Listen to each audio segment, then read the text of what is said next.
Praise the lord.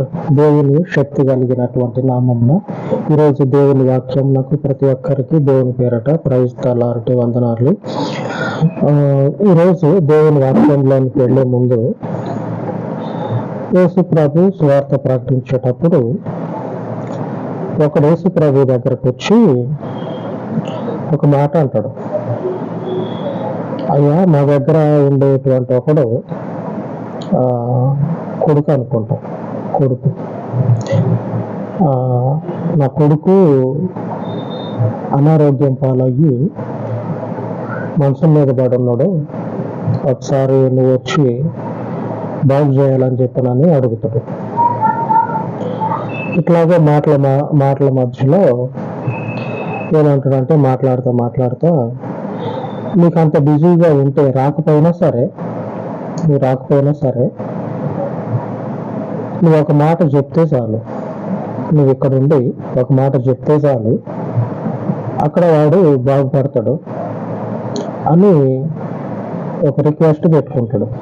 యేసు ప్రభుకి request చేస్తాడు. Request చేసినప్పుడు యేసు ప్రభు కూడా ఆలోచనలో పడి ఇంత నమ్మకం దేవుని ప్రజల్లో కూడా నేను చూడలా దేవుని ప్రజల్లో కూడా అన్ని అక్కడ ఉన్నటువంటి ఆ శిష్యులతోటి ఆ వాక్యాన్ని అప్పటి వరకు వింటున్నటువంటి ఆ ప్రజలందరితోటి చెప్పి ఈ రిక్వెస్ట్ చేసినటువంటి మనుషులతోటి నువ్వు అనుకున్నట్లుగానే నీకు జరుగుతుంది, స్వస్థత కలుగుతుంది, నువ్వు వెళ్ళిపో అని చెప్పాను అంటాడు. అన్నట్లుగానే ఇంటికి పోయిన తర్వాత అక్కడ ఉన్నటువంటి వాళ్ళని అడుగుతాడు. ఈ పోతా ఉన్నప్పుడు ఏం జరుగుతుంది అంటే అక్కడ ఆయన కొడుకుకి స్వస్థత అనేది కలుగుతూ ఉంటుంది.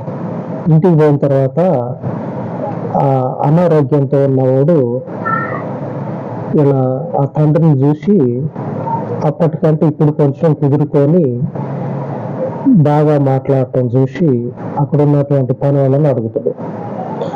ఇంత తొందరగా స్వస్థత ఎట్లా కలిగింది, ఎప్పటి నుంచి కలిగింది అని అడుగుతాడు. అడిగితే ఫలానా టైం నుంచి ఆ గడియ నుంచి స్వస్థత కలుగుతా ఉన్నది, కొంచెం కోలుకుంటా ఉన్నాడు అని అక్కడ ఉన్న పని వాళ్ళు చెప్తారు. అప్పుడు ఈయన ఆలోచనలో పడతాడు. ఆ కోలుకుంటున్నటువంటి సమయము, అక్కడ ప్రభు చెప్పినటువంటి సమయము రెండు ఒకటే. అక్కడ ప్రభు ఏమని చెప్పిందంటే నువ్వు నీ కొడుకుకి స్వస్థత కలుగుతుంది అని చెప్పినటువంటి ఆ సమయము, ఇక్కడ వీళ్ళ కొడుకు కోలుకుంటున్నటువంటి సమయము రెండు ఒకటే. దేవునికి స్తోత్రం కలుగును గాక.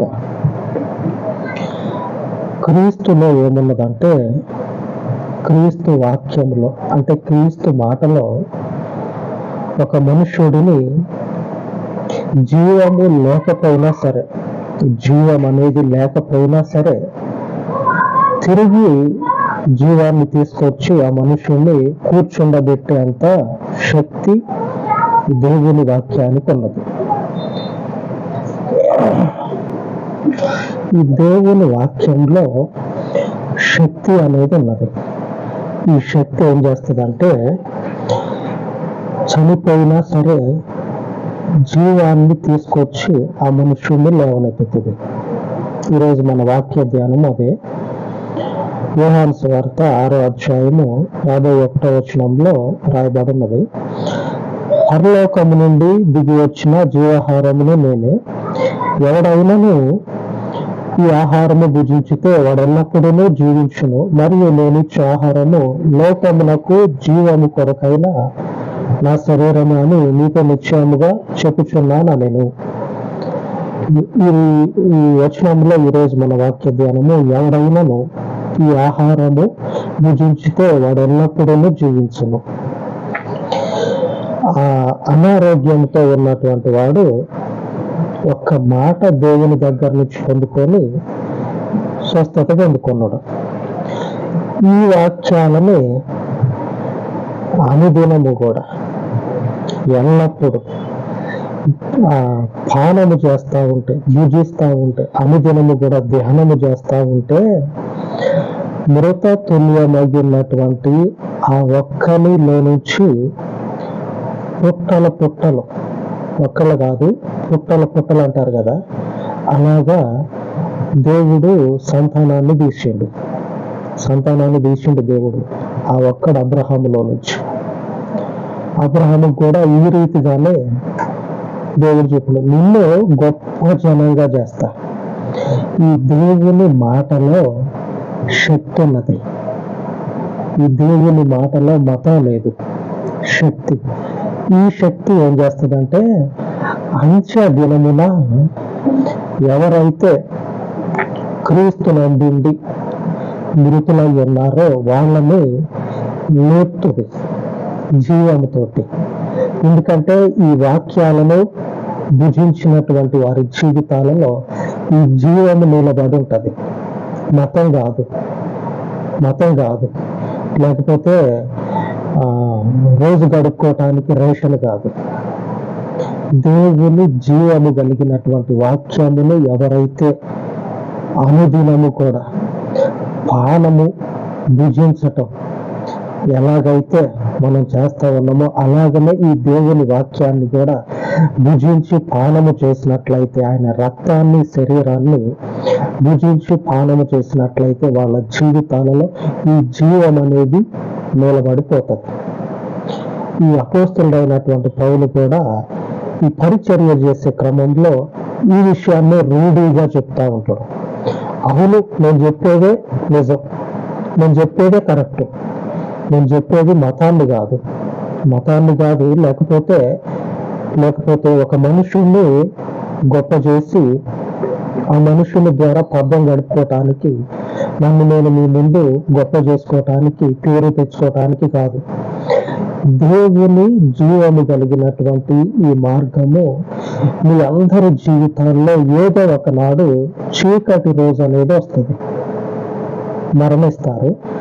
అటు తర్వాత అంచె దినమున ఈ లోకానికి చివరి రోజు ఒకటి ఉంటది కదా, ఆ రోజున ఈ మరణించినటువంటి మనుషుడు క్రీస్తుతో పాటు లేపబడతారు. క్రీస్తు చనిపోయి అలాగనే లేడు, చనిపోయి లేడు. ఆయన తిరిగి లేచిండు, 3వ దినాన తిరిగి లేచినటువంటి తర్వాత, ఆ 3 రోజుల తర్వాత ఆయనతో పాటు ఉన్నటువంటి 12 మంది శిష్యులకి, అలాగనే మిగిలినటువంటి వారందరికీ కూడా తనను తాను కనపరుచుకొని ఆ వాక్యాలన్నిటిని కూడా బలపరిచిండు దేవుడు. మన జీవితాల్లో కూడా ఇప్పుడు ఈ రకమైనటువంటి కార్యాలు జరగటమే కాక, స్వస్థతలు అనేవి జరగటమే కాక, ఎవరైతే ఆయన యందుండి మృతులవుతారో వాళ్ళు తర్వాత లేపబడతారు, క్రీస్తుతో పాటు లేపబడతారు. అంతం అనేది లోకానికి ఉంటదేమో కానీ ఆయనలో ఉన్న వారికి అంతం అనేది లేదు. దేవునికి స్తోత్రం కలుగును గాక. ఈ విషయమే ఈ అపోస్తలుడైనటువంటి పౌలు చెప్తా ఉంటాడు. ఒకసారి ఆ లేఖనం చదువుకుందాం. 15వ అధ్యాయము 23వ వచనంలో రాయబడి ఉన్నది, ప్రతి వాడును తన వరుసలోనే బ్రతికింపబడును. ప్రథమ ఫలము క్రీస్తు, తరువాత క్రీస్తు వచ్చినప్పుడు ఆయన వారు బ్రతికింపబడుదురు. క్రీస్తు వచ్చినప్పుడు ఆయన వారు అంటే ఎవరంటే, క్రీస్తు వచ్చినప్పుడు ఆయన వారు ఎవరంటే క్రీస్తునందు ఎవరైతే ఈ నిత్య జీవమైనటువంటి బలని తీసుకుంటా ఉంటారో వాళ్ళు ఆయన వాళ్ళు. ఆమె మతస్థులు కాదు. లేకపోతే నెల చివరన రేషన్ పంపిణీ చేయడానికి లిస్ట్ ఉంటుందిగా, ఆ లిస్టులో రాయబడినటువంటి ఆ పేర్లు కలిగినటువంటి వారు కాదు. ఈ నిత్య జీవము కలిగినటువంటి దేవుని రక్త మాంసాలలో భాగముగా ఉండి ఆయన వారుగా ముద్రించబడి ఎవరైతే ఉంటారో వాళ్ళు మాత్రమే వారి వారి వరుసలో లేపబడతారు. వారికి ముందు ప్రథమఫలంగా ఎవరున్నారంటే క్రీస్తు అనేటువంటి దేవుని మనుష్యుడు ఉన్నాడు. మనమే కాదు, మనమే మొదట కాదు, మనకి ప్రథమ ఫలం, మనకి మొదట ఎవరున్నారంటే క్రీస్తు ఉన్నాడు. నిజంగానే ఇది అటు అవుతుందో ఇటు అవుతుందో చెప్పలేము. నేనే ముందు పోతా ఉన్నా, ఒకవేళ చనిపోయి అట్లే పోతే అని అనుకోవటానికి లేదు. అంతకు ముందు ఏం జరిగిందంటే, అంతకు ముందు ఈ జీవము కలిగినటువంటి మార్గంలో క్రీస్తు అనేటువంటి ఒక మనుషుడు ప్రథమ ఫలముగా మృతులలో నుంచి లేపబడ్డాడు. అటు తర్వాత ఆయన వారముగా, అంటే ఆయన వారముగా ఎవరమంటే యోహాను సువార్తలో ఒక లేఖనం ఉన్నది. ఆ లేఖనం చదువుకుంటే మనకి బాగా అర్థమవుతుంది. యోహాను సువార్త 6వ అధ్యాయం 58వ వచనంలో రాయబడి ఉన్నది. ఇదే పరలోకం నుంచి దిగి వచ్చిన ఆహారము, పితరులు మన్నాను తిని చనిపోయినట్టు కాదు, ఈ ఆహారము తినివాడు ఎల్లప్పుడూ జీవించునని నిశ్చయముగా మీతో చెప్పుచున్నాను నేను. యేసుప్రభు అంటా ఉన్నాడు, ఇదిగో మీరు ఇట్లాగనే భ్రమపడతా ఉన్నారేమో. ఒకప్పుడు మోషే ఇచ్చిండు, పరలోకంలో నుంచి మన్నాను తీసి ఇచ్చిండు మోషే. అప్పుడు వాళ్ళందరూ చనిపోయారు. వాళ్ళే బతికి బట్టగట్టింది లేదు. వాళ్ళకంటే మేము గొప్ప వాళ్ళం కాదు, వాళ్ళకి మించి కాదు మేము అని మీరు అనుకుంటారేమో. వాళ్ళు చనిపోయారేమో, కానీ ఈ నిజమైనటువంటి క్రీస్తు రక్తంలో భాగస్థులైనటువంటి మీరు ఆ పరిస్థితిని ఎదుర్కోరు. దానికి నేనే మొట్టమొదటి సాక్షిని, నేనే అని క్రీస్తు చెప్తా దానిని స్థాపించిండు, దానిని నెరవేర్చిండు తర్వాత రోజుల్లో. ఈ విన్నటువంటి వారు కండ్లు అన్నీ కూడా బయర్లు గమ్మితే తిరిగి ఇంటికి వస్తూ ఉంటారు. 3వ రోజు ఈయన మొన్నటి దాకా అదే పాట పాడతాను, నేను లభిస్తాను. ఒకసారి పోయి చూద్దామని పోయి చూస్తే ఆ గుహ అంతా ఖాళీగా ఉంటది. ఆ బట్టలు అవన్నీ ఒక దగ్గర ఉంటాయి. ఆ గుహకి ఉన్నటువంటి రాయి ఒక పక్కకి జరపబడి ఉంటది. పోయి చూసిన వాళ్ళందరికీ కళ్ళు బయర్లు కానీ తిరిగి మళ్ళా ఇంటికి వస్తూ ఉంటారు. అప్పుడు వాళ్ళకి అర్థమవుతుంది, మరి ఈయన అన్నంత పని చేసిండు. ఆ రోజు ఏం చెప్పిండు, ఇది ఆ రోజు మోషేతో పాటు ఉన్నటువంటి వాళ్ళందరూ కూడా పరలోకంలో నుంచి పడినటువంటి మన్నాను తిని చచ్చిపోయారు. కానీ ఇప్పుడు నేను చెప్తున్నటువంటి ఈ జీవము కలిగినటువంటి దేవుని ఆహారాన్ని ఈ క్రీస్తు రక్తంలో శరీరంలో భాగమైనట్లయితే మీరు వాళ్ళలాగా గారు తిరిగి మీరు లభిస్తారు. దానికి పూచి నాది అని చెప్పినటువంటి మాటని తర్వాత రోజుల్లో నెరవేరిస్తే వీళ్ళందరికీ కళ్ళు బయర్లు గమ్ముతాయి. అంతకుముందు దాకా ఈ బైబిల్ ముందు పెట్టుకొని చదువుతా ఉన్నారు. ఏలియా మరి ఎట్లాగనే చనిపోకుండా దేవుని దగ్గరికి వెళ్ళిపోయాడు. ఆయన వెనక హానోకు కూడా ఉన్నాడు. అంటే హానోకు ముందు తర్వాత ఏలియా, వీళ్ళు ఉన్నారు. ఆ తర్వాత దేవుని అద్భుతాలు చూసినటువంటి వాళ్ళు ఇశ్రాయేలీయులు ఉన్నారని రోజు చదువుకుంటా ఉన్నారే కానీ అప్పటి వరకు వీళ్ళ కళ్ళ ముందు వీళ్ళతో పాటు తిరిగినటువంటి యేసు ప్రభువే చనిపోయి తిరిగి లభిస్తే వీళ్ళకి మొత్తానికి ఏమైపోతుందంటే చీకట్లు కమ్ముకుంటాయి. అసలు ఇది నిజమా లేకపోతే అబద్ధమా నమ్మలేకపోతారు వాళ్ళే. ఎందుకంటే ఆయన చెప్తా ఉన్నాడు, దీనిని మీరు తిని భుజించి పాలన చేస్తే మీరు కూడా ఏమవుతారంటే నాకు లాగానే మరణాన్ని జయించి తిరిగి లభిస్తారు. నేను ఇచ్చేటువంటి ఈ జీవాహారం ఏమవుతుందంటే ఒకనాడు ఉంటది, లోకానికి అంతం అనేది ఉంటది. ఆ అంతమైనటువంటి రోజున అప్పటికే మీరు చనిపోయి ఉంటారు కదా, తన వారిగా ఉండి పౌలు గారు చెప్పినట్లు దైవజనుడైనటువంటి పౌలు చెప్పినట్లు 23వ వచనము 1 కొరింథీ 15వ అధ్యాయంలో క్రీస్తు వచ్చినప్పుడు ఆయన వారు బ్రతికింపబడతారు. ఆయన వారముగా ఉండి మనము చనిపోయిన తర్వాత ఈ లోకానికి అంతం అనేటువంటి రోజు వస్తుంది కదా, ఆ రోజు ఆయన వారముగా మనము బ్రతికించబడతాం. ఈ జీవాహారము నిత్య జీవాన్ని తీసుకొస్తుంది మనకి. మతం కాదు ఇది, ఎంత మాత్రం కూడా మతము కాదు. ఒకవేళ అపోహతోటి ఎందుకు వచ్చిన బాధరా అనుకొని నడుస్తూ ఉన్నారనుకోండి, ఈ మతం అనేటువంటి ఆలోచన తొలగిపోతుంది మీ జీవితాల్లో నుంచి. ఎందుకంటే ఈ శక్తి, ఈ బలము మన జీవితాల్లో కనపడుతుంది.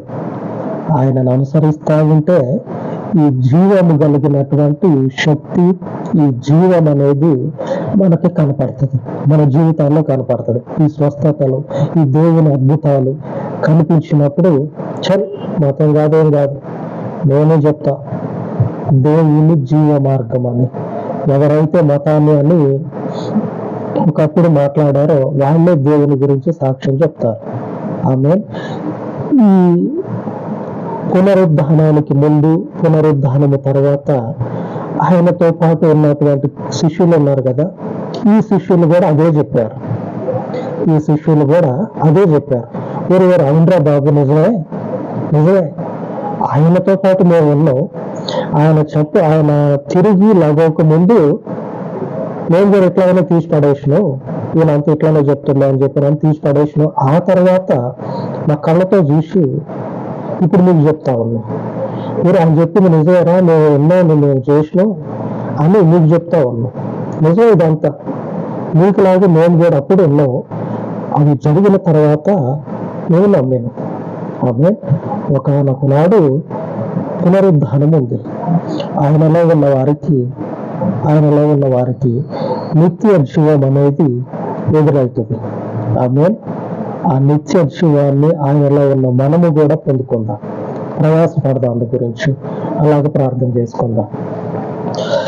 పరిశుద్ధుడా, మహోన్నతుడు అయిన తండ్రి, ఇహమందు ఇంతకు మించినటువంటి నిత్య జీవమును కలుగచేసే మార్గము మరెక్కడ లేదు. ఉన్నట్టు మాకు వినపడలా. కనిపించింది, వినిపించింది ఈ జీవము కలిగినటువంటి క్రీస్తు మార్గము ఒక్కటే. ఈ క్రీస్తు మార్గము సత్యమని, నిజమని, శాశ్వతమైనదని మా జీవితాల్లో పరిశుద్ధాత్మ దేవ నీ కార్యములను జరిగించండి. ఇది సత్యమని నీవు మాత్రమే రూఢీపరచగలిగి, నీవు మాత్రమే స్థాపించగలిగినటువంటి శక్తిమంతుడవు. నీ శక్తిని నీ మందిరంలో ఈ ప్రార్థనలను అనుసరించుచు ఉన్న నీ ప్రియ బిడల జీవితాలందరిలో కూడా జరిగించి, నీ శక్తి చేత నీ బిడలను బలపరచమని, నీ మందిరమును స్థిరపరచమని, సమస్త మహిమను మీకు చెల్లించి యేసయ్య పేరట ప్రార్థించి వేడుకొనిచున్నాను తండ్రి. ఆమేన్, ఆమేన్. దేవుని కృప ఆయన మందిరమునకు తోడై ఉండును గాక. ఆమేన్, ఆమేన్.